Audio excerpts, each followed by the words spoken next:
佢嘅混聲同埋頭聲係完全唔合格嘅。但係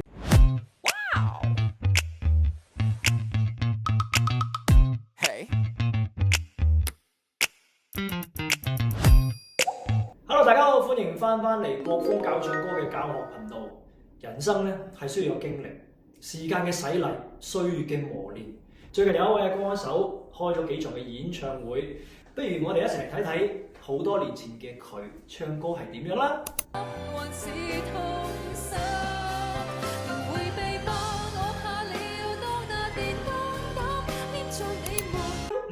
能迴避嗎？我怕了，當那電燈膽。喺個過程裏邊，佢聲帶閉合做得唔好，形成咗電燈膽個膽字呢個音有少少走走地。聲帶閉合做得唔好就有呢個情況出現。如果聲帶閉合做得好，就會電燈膽，好響、好遠、好紮實。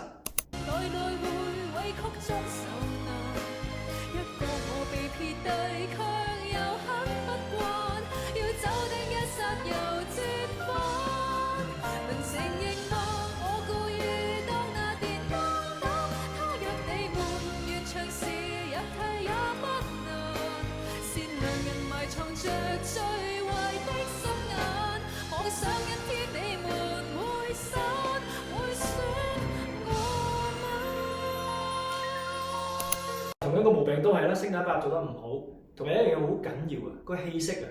我哋唱歌嘅時候氣息唔夠嘅時候，有時有啲音唔夠氣，推唔到上嚟，咁變咗嗰個字會慢慢縮細、縮細、縮細，甚至乎你聽唔到佢咬字咬得好聽。我哋喺度不如做個簡單嘅分析。其實 Stephy 有先天嘅優點嘅，我嘅樣靚，把聲靚，甜美，拍子好，拍子唔好，好容易甩邊。你一甩邊嘅時候，你根本就好難會再唱落去啦。仲有一樣嘢，音準。其實 Stephy 嘅音準好好，咁音準就視乎每一個人嘅聽覺。OK， 當你嘅聽覺好靈敏或者好好嘅時候，你會聽到自己唱嘅時候啱唔啱音。咁我頭先個演出裏邊咧 ，Stephy 嘅問題就係聲帶閉合做得唔好，形成有一啲嘅音啊唔夠實，兼且嗰個詞唱唔到落去。喺演唱裏面你聽得到，其實佢嘅頭聲同埋一啲嘅混聲過度用氣，哇！問題嚟啦，過度用氣，咁咪變得呢個頭聲同埋個混聲唔夠紮實。OK， 聽落其實一啲都唔好聽喎。我哋試諗下，如果一個高音 OK， 譬如混音又好，頭聲又好，如果我哋有好多嘅氣喺個聲帶度發出嚟嘅時候，聲帶拍唔埋，把聲個高音同埋一個混音，咪唱唔到上去咯，係嘛？電燈膽，呢個就係錯誤嘅示範啦。電燈膽，他日你們願長時日替也不難。所以你記住啊，我哋唱呢啲嘅混音同埋高音頭聲嘅時候，千祈要令到個聲帶閉合做得非常之好，一定要紮紮實實，唔好俾聲流咗出嚟。咁而且好多同學未必有先天嘅條件，OK， 拍子唔好，我哋可以經過訓練練習。音準唔好，我哋可以每個老師去教你點樣聽準你嘅音準，之後唱出你嘅音準出嚟。嗱，咁多年前嘅 Stephy 我哋聽咗啦，不如聽下而家嘅 Stephy 唱歌唱成點咧？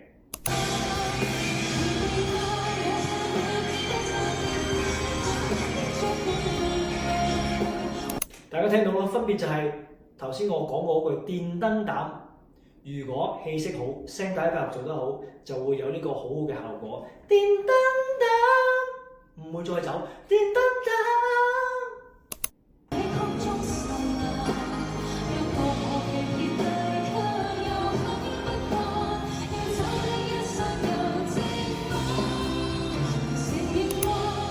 我相信大家睇呢段片段嘅時候，都應該見到熒光幕都有呢個片段嘅出現。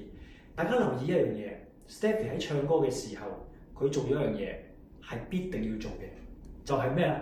面部表情並唔係話要交氣啊，面部表情係的而且確可以幫到你發聲同埋用聲。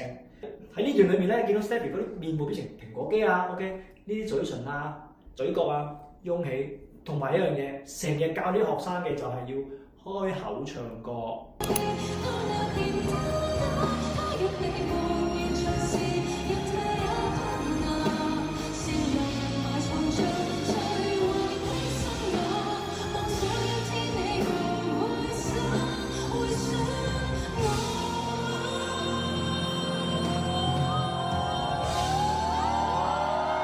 哇！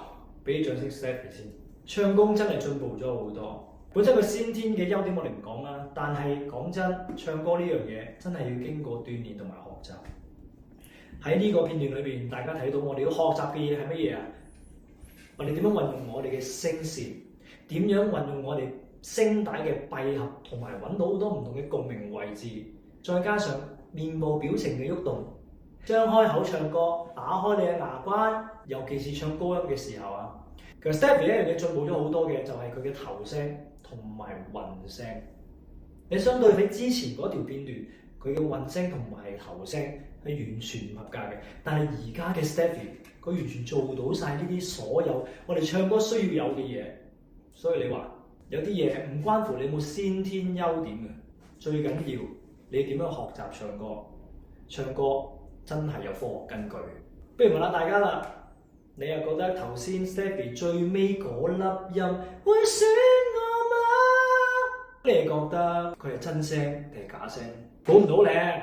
當一個歌手如果佢有技巧嘅話，根本你唱真聲、假聲、混聲，你都分唔出。你記住啊，如果有問題嘅話，可以喺留言區度揾我哋問下我哋㗎。不過記住訂閱我哋 EMA 嘅 YouTube channel， 同埋記得點讚。